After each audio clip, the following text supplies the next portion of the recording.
एक प्रमुख धार्मिक और जीवन जीने की कला सिखाने वाला प्रबंध काव्य रहा है। गीता हमारे मन, कर्म और वचन तीनों को उत्कृष्टता की ओर ले जाता है।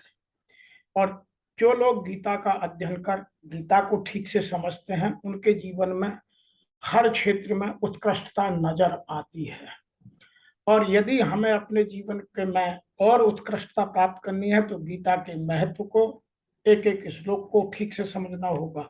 आज मैं केवल 4 श्लोकों के माध्यम से गीता में हमारे जीवन की उत्कृष्टता कैसे बढ़ाई जाए उस विषय पर चर्चा करेंगे।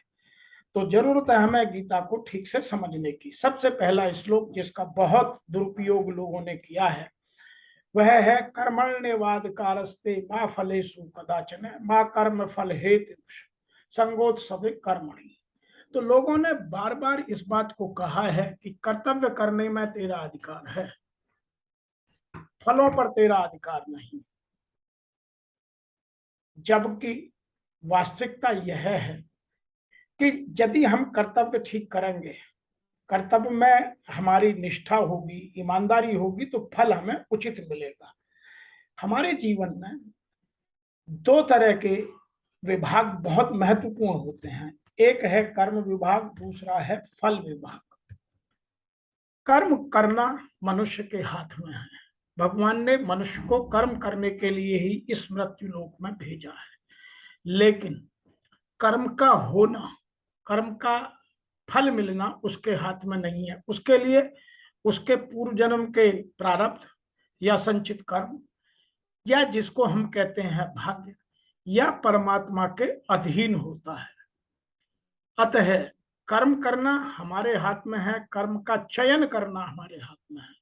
और जो यहाँ कहा गया है वह यह है कि कर्म करने के अधिकार का ठीक से आप पालन करें। हम उसकी तो बात करते नहीं है, कर्म करने के अधिकार के समय तो हम चयन ठीक से करते नहीं, और बाद में हम दोषारोपण दूसरों पर करते हैं। मैं एक उदाहरण से यहाँ आपको एक बात समझाना चाहता हूँ।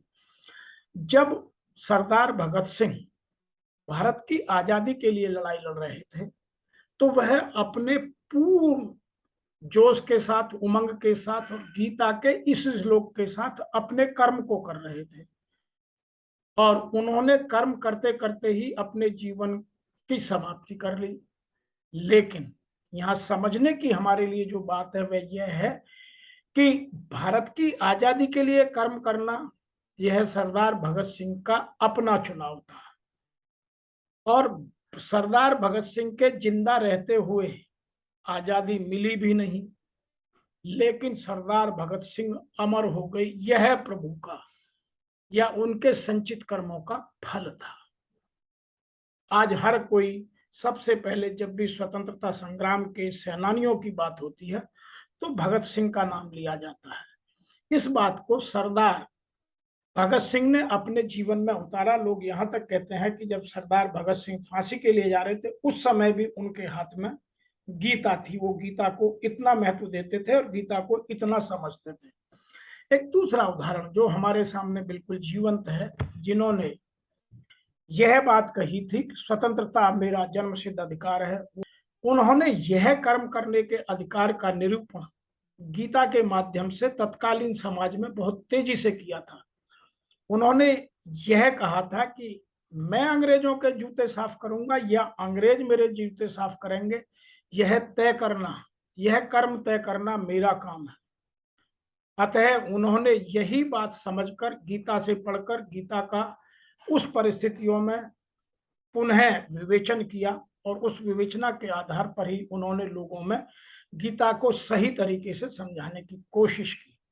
और उन वर्तमान परिस्थितियों की पूर्ण समीक्षा कर हम अपनी क्षमताओं को, अपनी दक्षताओं को, अपनी कुशलताओं का पूरा आकलन कर जनहित में स्वार्थ को त्याग कर कर्म करने का निर्णय यदि लेंगे तो सफलता हमें अवश्य मिलेगी, या सफलता का जो अंतिम परिणाम है उसकी ख्याति हमें अवश्य मिलेगी।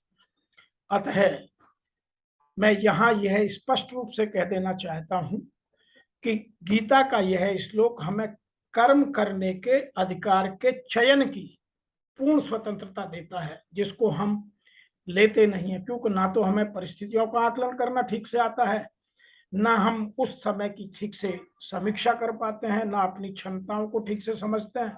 हम शॉर्टकट में लगे रहते हैं, स्वार्थ हमसे त्यागा नहीं जाता, और फिर हम बायस्ड होकर गलत निर्णय लेकर उसको सत्य सिद्ध करने में लग जाते हैं। अतः इस सब से यह सिद्ध होता है कि गीता हमें उत्कृष्टता के मार्ग को समझाती है, लेकिन हम कितना समझते हैं यह इस बात पर निर्भर करता है। दूसरा उदाहरण जो हमारे यहाँ लिया जाता है गीता में, वह है दुखेशु अनिदिग्न मना सुखेशु विगत स्पृह वीतराग भय क्रोध स्थिति मुनि उच्चते। इसका तात्पर्य यह है कि जिसको दुख के समय में उद्वेग नहीं होता, जो दुख के समय में दुखी नहीं होता, और सुख के समय में मन में स्पृहा नहीं आती, कोई प्रसन्नता कुशलता और कुछ नहीं होता, वो दोनों परिस्थितियों में सुख हो या दुख हो समता भाव में रहता है, जिसके जीवन में राग भय क्रोध से सर्वथा विमुक्ति रहती है, उनसे रहित रहता है, वह मननशील मनुष्य स्थिर बुद्धि वाला है, विवेकशील है, समदर्शी है, समदृष्टा है, ऐसा कहा जाता है। हमारे शास्त्रों में सुदामा का जो उदाहरण है वह इस बात के लिए सटीक उदाहरण है। सुदामा ने अपने जीवन में सुख और दुख में कभी भी, वो भगवान कृष्ण से मिलने द्वारका गए उस समय भी, और जब अपनी कुटिया में भूखे रहते थे बीबी ने उनको वहां भेजा उस समय भी, उनके विचारों में ना तो कोई उद्वेग था और ना ही कोई स्पृहा थी। तो हम एक उस तरह के कंटेंटेड लाइफ को जीने की यदि कोशिश करें, तभी हम अपनी सभी कामनाओं का त्याग कर सकते हैं। आज जो हमें आवश्यकता है वह यह है कि हम अपनी कामनाओं को कैसे छोड़ें। कामना और वासनाओं को छोड़ने के बाद ही हम परमार्थ की बात कर सकते हैं।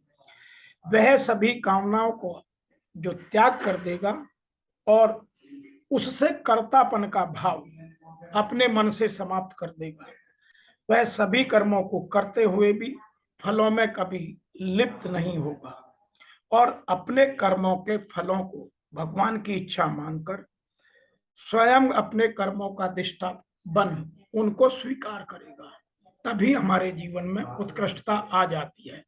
और यदि हम हर मिनट में सुखी और दुख का अनुभव करते हैं, दूसरों को ब्लेम करते हैं, भय क्रोध और इन चीजों को अपने जीवन में सदैव रखते हैं, तो कभी हम उत्कृष्टता की ओर नहीं जा सकते।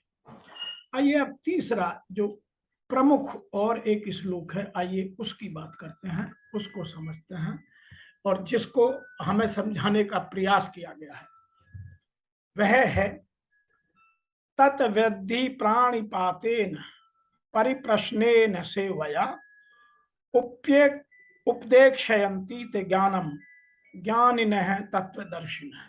इसका तात्पर्य यह है कि यदि आपको तत्व ज्ञान का दर्शन करना है तो तत्व ज्ञान के तत्वदर्शियों के पास जाकर समझो, अर्थात जो आध्यात्मिकता की समझ रखते हैं, जो कर्म के कॉन्सिक्वेंस को, कर्म के परिणाम को समझ सकते हैं, और जो समदर्शी हैं, जो मैंने पहले श्लोक में कहा, उन लोगों के पास सम्मान पूर्वक जाकर स्वेच्छा से प्रणाम कर, किसी के डर से भय से लालच से नहीं, उनके सम्मान में, जैसा कि कहा जाता है श्रद्धावान लभते ज्ञानम, यह भी गीता का ही श्लोक है, और उनको प्रणाम कर उनकी सेवा कर, तब उनसे सरलता पूर्वक प्रश्न कर अपनी जिज्ञासा को शांत करें, तब आपको वह अनुभवी या ज्ञानी या महापुरुष जो तत्व ज्ञान देंगे, जो जानकारी देंगे, जो सूचना देंगे, जो डेटा देंगे,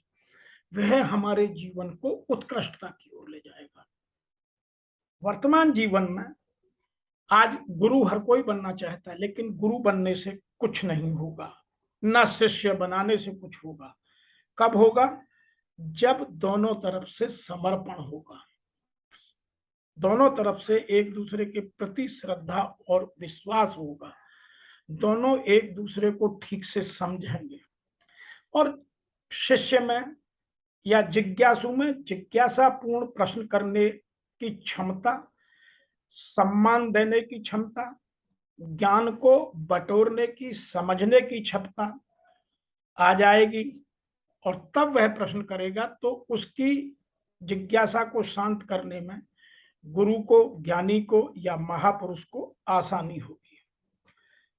तीसरी बात, ज्ञान और अनुभव दो अलग अलग बातें हैं। ज्ञानी अनुभवी हो सकता है या आवश्यकता नहीं, लेकिन अनुभवी ज्ञानी अवश्य होगा, यह जरूरी है। तो हमें जहां भी जाएं उन लोगों के पास जाएं जिनके पास अनुभव है। आज भी वर्तमान में जो हम भौतिक जीवन में प्रबंधन की बात करते हैं, जहां एक्सपीरियंस और एक्सपोजर दोनों हैं, वो लोग बेहतर सलाह दे पाते हैं। आप डॉक्टर के पास जाएं जिसका अपना एक्सपीरियंस और एक्सपोजर है, वो मरीज का बेहतर इलाज कर पाते हैं। इसीलिए एक्सपीरियंस और एक्सपोजर जीवन में हमें उत्कृष्टता की ओर ले जाते हैं।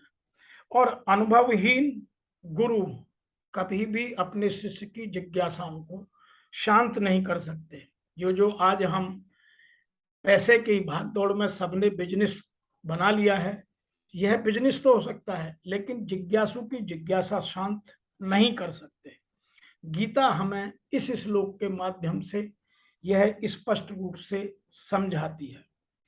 एक बात और भी इस श्लोक में भगवान श्री कृष्ण अर्जुन को समझा रहे हैं कि अनुभवों का संकलन कर उन्हें अपने जीवन में संचित करना, कहीं लिखते रहना या संभाल कर रखना, ज्ञान की वृद्धि में हमेशा सहायक है। इसीलिए जो हमने अच्छे अपने अनुभव किए हैं उनका संस्मरण लोगों को सुनाना, उनको संचित कर लोगों के लिए, आगे के लिए सुरक्षित रखना, ये एक अच्छे गुरु की, अच्छे महापुरुष की या उत्कृष्ट विचारे वालों लोगों की पहचान है।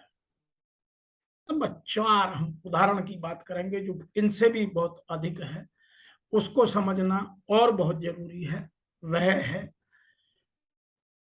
रजः तमः च अभिमूय अभिभूय सत्वं भवति भारत है। रजः तमः च अभिमूय सत्वम भवति भारत है। रज सत्वम तम च एव तम सत्वम रज तथा। इसका मतलब यह हुआ कि प्रत्येक व्यक्ति के जीवन में 3 गुण होते हैं। जो प्रकृति है उसने सबको 3 गुण दिए हैं, तमोगुण, रजोगुण और सतोगुण। जो इन तीनों से ऊपर निकल जाता है वह गुणातीत अवस्था को पहुंच जाता है।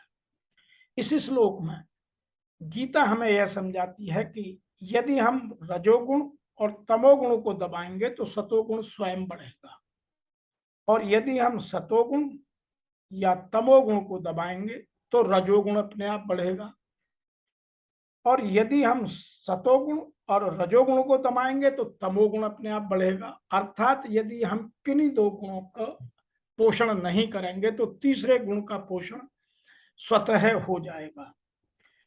अतः यहाँ यह बात समझने की है, जो बढ़ता है उसकी हमारे जीवन में प्रमुखता हो जाती है, चाहे वो तमोगुण हो, चाहे वह रजोगुण हो, चाहे वह सतोगुण हो। हम तुरीय अवस्था में नहीं जा पाते। हम दूसरे गुणों को, जब हमारा एक गुण बढ़ता जाएगा तो दूसरे गुण स्वतः गौण होते जाएंगे, अर्थात छोटे होते जाएंगे। उनकी हमारे जीवन में प्रबलता कम होती जाएगी, तुच्छता बढ़ती जाएगी।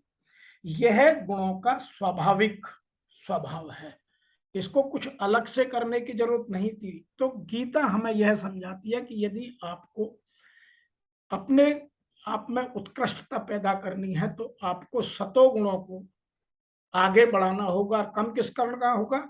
तमोगुण और रजोगुणों को दबाना होगा, तभी हम सतोगुण को आगे बढ़ाकर उत्कृष्टता की ओर जा सकते हैं। तीनों गुणों का विस्तृत वर्णन हमने एक अलग वीडियो में किया है। यदि आप उनको समझना चाहते हैं कि तमोगुण क्या है जीवन में कहाँ कहाँ प्रभाव डालते हैं, या रजोगुण क्या क्या है, और जीवन में हमें कैसे तमोगुणों को छोड़कर रजोगुणों की ओर जा सकते हैं, और सतोगुण जो हमें आध्यात्मिकता की ओर, परोपकारवाद की ओर, अच्छे गुणों का विकास करते हैं, उनको हम कैसे समझ सकते हैं, तो उसमें यह समझाया गया है। आज उत्कृष्टता के विचारों के उत्कृष्टता के क्रम में इतना ही। आपसे शीघ्र मिलेंगे अगला वीडियो लेकर। यदि आपको यह या इस तरह के वीडियो पसंद आते हैं तो अपने मित्रों को, अपने रिश्तेदारों को